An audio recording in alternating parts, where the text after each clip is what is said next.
যেখানে পৃথিবীর প্রতিটি তরুণ তরুণী চাকরি প্রার্থী না হয়ে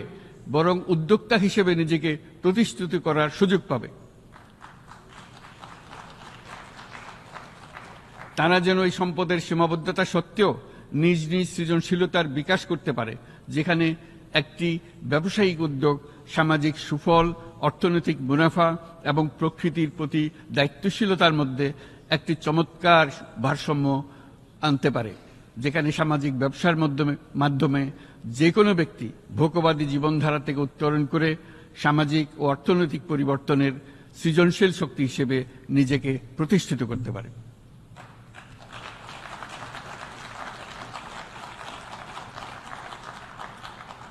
এই সময়ে